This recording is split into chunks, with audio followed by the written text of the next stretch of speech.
எல்லோருக்கும் வணக்கம் நண்பர்களே. இன்றைக்கி இனியவள் உற்சாகம் சேனலில் என்ன பார்க்க போகிறோம் அப்படின்னா, நம்ம மனிதரோடு மனிதராக வாழ்ந்து பல அதிசயங்களை நிகழ்த்திய நம்மளுடைய கணக்கன்பட்டி சித்தர் ஐயா பற்றி தான் நம்ம பார்க்க போகிறோம்.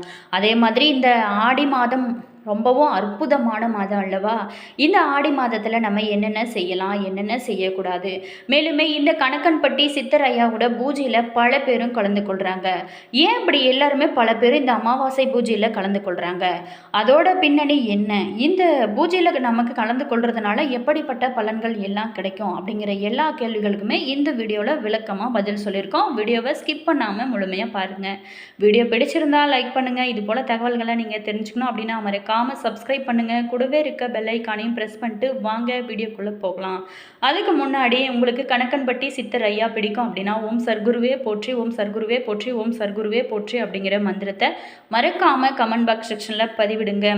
நீங்கள் கணக்கன்பட்டி அடிக்கடி போயிட்டுருக்குறீங்களா? உங்களோட கருத்துக்கள் என்ன அப்படிங்கிறத எங்கள் கூட ஷேர் பண்ணிக்கோங்க கமெண்ட் பாக்ஸ் செக்ஷனில். வாங்க வீடியோக்குள்ளே போகலாம். மனிதரோடு மனிதராக வாழ்ந்து பல அதிசயங்களை நிகழ்த்திய கணக்கன்பட்டி சித்தர் ஐயாவை பற்றி தான் நம்ம இந்த வீடியோவில் பார்க்க போகிறோம். அதே மாதிரி பார்த்திங்களா, இந்த கோவில் எங்கே இருக்குது அப்படின்னா பழனி முருகன் திருக்கோவில் அருகிலிருந்து சுமார் 8 கிலோமீட்டர் தொலைவில் இருக்கும் கிராமம் தாங்க கணக்கன்பட்டி. இங்கு பார்த்திங்களா வாழ்ந்து மிக சக்தி வாய்ந்த மகான் கணக்கன்பட்டி மூட்டைசாமி அப்படிங்கிற சத்குரு காளிமுத்து பழனிசாமி சித்தர். இவர் பார்த்திங்களா சாய்பாபாவின் மறு அவதாரமாக சொல்லப்படும். இவர் வாழும்போது பல அதிசயங்களை நிகழ்த்தி ஜீவ சமாதி அடைந்துட்டார். அதே மாதிரி இந்த ஜீவ சமாதிக்கு சென்றாலே ஒரு விதமான புத்துணர்ச்சி நமக்கு ஏற்படும். அதே மாதிரி இந்த அற்புதம் வாய்ந்த ஆடி அமாவாசையில் ஜூலை 24ஆம் தேதி வரக்கூடிய அற்புதமான அமாவாசையில் கணக்கன்பட்டி சித்தர் ஜீவ சமாதியில் அற்புதமான பூஜைகளானது நடைபெறும். அந்த பூஜையில் கலந்து கொண்டாலே நமக்கு பல்வேறு அற்புதங்கள் நடக்கும். கணக்கன்பட்டி சித்தர் கோவிலுக்கு சென்று வழிபட்டாலே வாழ்க்கையில் உள்ள கஷ்டங்கள் அனைத்துமே நீங்கும், கர்ம வினைகள் அனைத்துமே நீங்கும், மற்றுமே வாழ்வில் நல்ல ஒரு முன்னேற்றம் ஏற்படும் அப்படின்னு சொல்லப்படுது. மேலுமே இந்த சித்தர் பார்த்திங்களா வாழ்ந்த காலத்திலேயே பல அதிசயங்களை நிகழ்த்தியவர் அப்படின்னு சொல்லப்படுது. மேலுமே சாய்பாபாவோட மறு அவதாரமாகவும் இவரை சொல்லப்படுது. கணக்கன்பட்டி சித்தர் ஜீவ சமாதியில் அமாவாசை பூஜையானது மிகச்சிறப்பாக நடைபெறும். அமாவாசை நாளில் பக்தர்கள் பார்த்திங்களா கணக்கன்பட்டி சித்தரோட ஜீவ சமாதிக்கு சென்று சிறப்பு பூஜைகள் செஞ்சு வழிபடுறாங்க.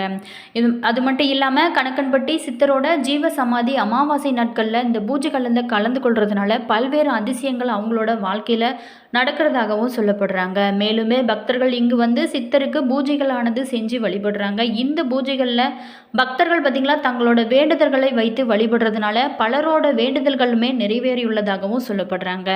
மேலுமே கணக்கன்பட்டி சித்தரோட ஜீவ சமாதிக்கு சென்றாலே ஒரு புதுவிதமான அற்புதங்கள் நடக்க போகுது அப்படின்னு சொல்கிறாங்க. மேலுமே இந்த கணக்கன்பட்டிக்கு நமக்கு சொன்னால் புரியாதுங்க. கண்டிப்பாக இந்த கணக்கன்பட்டி சித்தரோட ஜீவ சமாதிக்கு நீங்களும் சென்று அவங்களோட ஆசையை பெற வாழ்த்துக்கள். அதே மாதிரி பார்த்திங்களா நம்மளுடைய சித்தர் ஐயா வாழும் போல பல அதிசயங்களை நிகழ்த்திருக்கிறாரு. அதே மாதிரி இந்த ஒரு சில விஷயத்தை மட்டும் இந்த பதிவின் மூலமாக நம்ம விரிவாக பார்க்கலாங்க. கணக்கன்பட்டி சித்தர் நிகழ்த்திய அற்புதம் தமிழகத்தில் உள்ள மிகவும் பிரசித்தி பெற்ற கோவிலான முருகனின் அறுபடை வீடுகளில் ஒன்று தான். ஆனால் தற்போது நமக்கு ஞாபகம் வருவது கணக்கன்பட்டி சித்தர் ஐயாவோட ஜீவ சமாதிங்க தாங்க. இந்த சித்தருக்காக ஏராளமான பக்தர்கள் பார்த்திங்களா கூட்டம் கூட்டமாக செல்லக்கூடிய இடமாக இந்த கணக்கன்பட்டியானது இருக்கிறது. திண்டுக்கல் மாவட்டத்தில் பிறந்தவங்க தான் பழனிசாமி மலையில் பிறந்தவங்க. பொது வாழ்வில் நாட்டம் கொண்ட இவர் பார்த்திங்களா கடவுளுக்கு பணியாற்றி வருது ரொம்பவும் சிறப்பு வாய்ந்ததாகவும் சொல்லப்படுது. பச்சை நிறம் கொண்ட முழுக்கை சட்டையும் அழுக்கான வேட்டியையும் மட்டுமே எந்த நேரமுமே இவர் உடுத்தி காணப்படுவார்.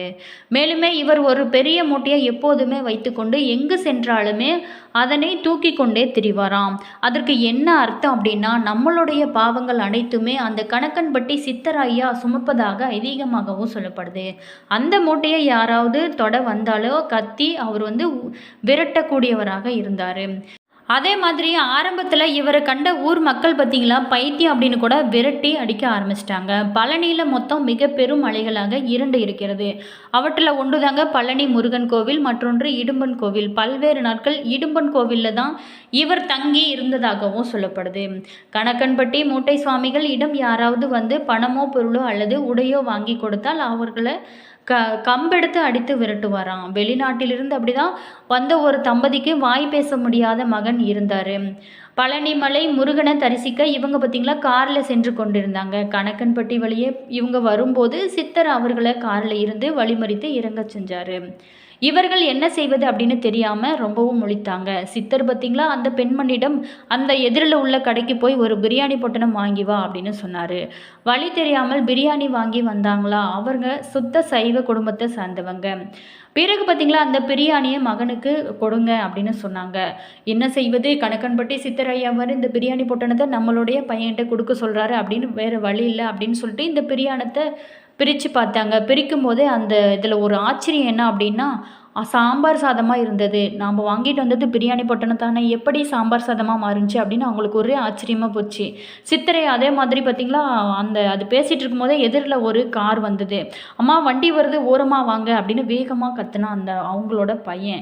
இதில் என்ன ஒரு ஆச்சரியம் அப்படின்னா, நம்ம பையன் வாய் பேச மாட்டானே, எப்படி திடீர்னு பேசினா அப்படின்னு அவங்களுக்கு ஒரே கன்ஃபியூஷன்.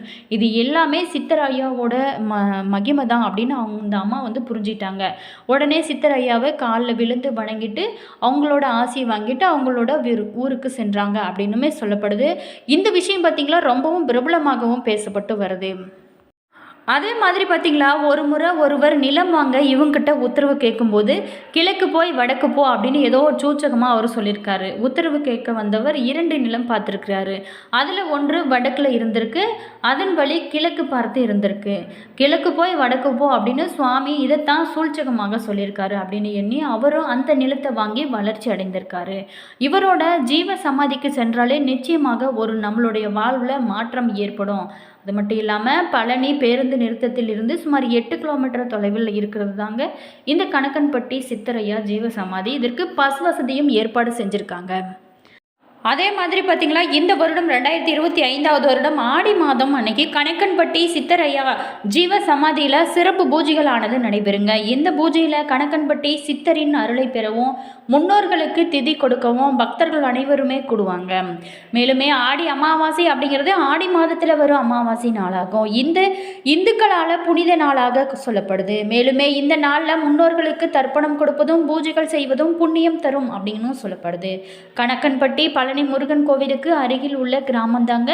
அங்கு கணக்கன்பட்டி இவர் சாய்பாபாவின் மறு அவதாரம் அப்படின்னு நம்பப்படுகிறது. இந்த கிராமத்தில் ஆடி அமாவாசை இன்னைக்கு சிறப்பு பூஜைகள் மற்றும் வழிபாடுகள் சிறப்பாக நடைபெறும். இந்த பூஜைகளை கலந்து கொள்றதுனால உங்களோட வாழ்வில் இருக்கும் கஷ்டங்கள் அனைத்துமே கொஞ்சம் கொஞ்சமாக குறைய ஆரம்பிக்கும். மேலுமே இடைவிடாத அன்னதானம் இந்த கோவிலில் பார்த்தீங்களா எப்போதுமே நடந்து கொண்டே இருக்குங்க. இந்த சாப்பாடு சாப்பிடுவது ரொம்பவும் புண்ணியம் அப்படின்னு சொல்லப்படுது. நம்ம வீட்டில் சாப்பிட்ற சாப்பாட்டுக்கும் இந்த கோவிலில் சென்று அங்கே சாப்பிட்ற சாப்பாட்டுக்கும் ரொம்ப டிஃப்ரெண்ட் இருக்கும். இந்த கோவிலில் ரொம்ப டேஸ்ட்டாகவே இருக்கும் சமையல். அதே மாதிரி பார்த்திங்களா இந்த கோவிலுக்கு பல பஸ்ஸுகள் ஏற்பாடு செஞ்சுருக்காங்க. இந்த கோவிலுக்கு சென்று வந்தாலே உங்களுக்குள்ள ஒரு புத்துணர்ச்சி ஏற்படும். உங்களோட வாழ்க்கையில் ஏற்கும் கஷ்டங்கள் அனைத்துமே கொஞ்சம் கொஞ்சமாக குறைய ஆரம்பிக்கும் அப்படின்னு சொல்லப்படுது. இது சும்மா சொன்னால் மட்டும் புரியாதுங்க. கண்டிப்பாக இந்த சித்தர் ஐயா இருக்கும் இந்த ஜீவ சமாதிக்கு நீங்கள் ஒரு டைம் சென்று வாங்க. உங்களோட வாழ்க்கையில் பல அற்புதங்கள் நடப்பதை உங்களால் உணர முடியும். என்ன நண்பர்களே, இந்த வீடியோவில் நம்மளுடைய கணக்கன்பட்டி சித்தர் ஐயாவை பற்றி இவர் நிகழ்த்திய அற்புதங்கள் என்ன அப்படிங்கிறத பற்றியும் பார்த்தோம். இந்த ஆடி அமாவாசை பூஜையில் கண்டிப்பாக எல்லோருமே கலந்துக்கோங்க. நிச்சயமாக நல்ல ஒரு மாற்றம் நடக்கும். இந்த வீடியோ உங்களுக்கு பிடிச்சிருக்கும் அப்படின்னு நினைக்கிறேன். வீடியோ பிடிச்சிருந்தால் லைக் பண்ணுங்கள். இதுபோல் தகவல்களை நீங்கள் தெரிஞ்சுக்கணும் அப்படின்னா மறக்காமல் சப்ஸ்கிரைப் பண்ணுங்கள். கூடவே இருக்க பெல் ஐக்கானையும் ப்ரெஸ் பண்ணிக்கோங்க. அப்போ தான் நாங்கள் போகிற ஒவ்வொரு வீடியோவுமே உடனுக்குடன் நோட்டிஃபிகேஷனாக சென்றடைங்க. உங்களோட கருத்துக்கள் என்ன அப்படிங்கிறத மறக்காமல் எங்கள் கூட கமெண்ட் பாக்ஸ் செக்ஷனில் ஷேர் பண்ணிக்கோங்க. அதே மாதிரி இந்த கணக்கன்பட்டி சத்குரு காளிமுத்து ஐயா உங்களுக்கு பிடிக்கும் அப்படின்னா ஓம் சர்க்குருவே போற்றி அப்படிங்கிற மந்திரத்தை மறக்காமல் கமெண்ட் பாக்ஸ் செக்ஷனில் பதிவிடுங்க. அதே மாதிரி ஜோதிட ரீதியான அனைத்து விதமான பிரச்சனைகளுக்குமே தீர்வு சொல்லப்படும்.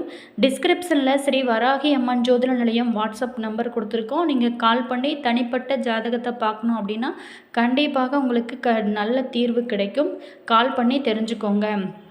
அதே மாதிரி உங்களோட ஃப்ரெண்டு அல்லது ரிலேஷன் யாருக்காவது கணக்கன்பட்டி செல்லணும் அப்படின்னா மறக்காமல் இந்த வீடியோவை அவங்களுக்கும் ஷேர் பண்ணி விடுங்க. அவங்களுக்கும் யூஸ் ஆகட்டும். மேலுமே நீங்கள் எந்த மாவட்டத்திலேருந்து பார்க்குறீங்க, உங்களோட கருத்துக்கள் என்ன அப்படிங்கிறதையும் மறக்காமல் எங்கள் கூட ஷேர் பண்ணிக்கோங்க. மேலுமே கணக்கன்பட்டி சித்தர் ஐயா உங்களுக்கு பிடிக்கும் அப்படின்னா மறக்காமல் சர்க்குரு காளிமுத்து ஐயா போற்றி அப்படிங்கிற மன்றத்தையும் மறக்காமல் கமெண்ட் பாக்ஸ் செக்ஷனில் பதிவிடுங்க. நீங்கள் இந்த கணக்கன்பட்டி சித்தர் ஜீவ சமாதிக்கு சென்றிருக்கீங்களா? உங்களோட அனுபவங்கள் என்ன அப்படிங்கிறத எங்கள் கூட உங்கள் தொழிலில் எப்போவுமே பிரச்சனையாக இருக்கா? கண்டிப்பாக கணக்கன்பட்டி சித்தர் ஐயா ஜீவ சமாதிக்கு ஒரு டைம் போயிட்டு வாங்க. உங்களோட வாழ்க்கையில் பல அதிசயங்கள் நடக்கும். அது மட்டும் இல்லாமல் உங்களோட தொழிலும் ரொம்ப சிறப்பாகவே மாறுறதுக்கு நிறைய வாய்ப்புகள் இருக்குது. நிச்சயமாக இதை மன உறுதியோடு நீங்கள் செஞ்சு பாருங்கள். எப்போதுமே உங்களுக்கு வெற்றியாக அமைய வாழ்த்துக்கள். நாங்களும் இறைவனிடம் பிரார்த்தனை செய்கிறோம்.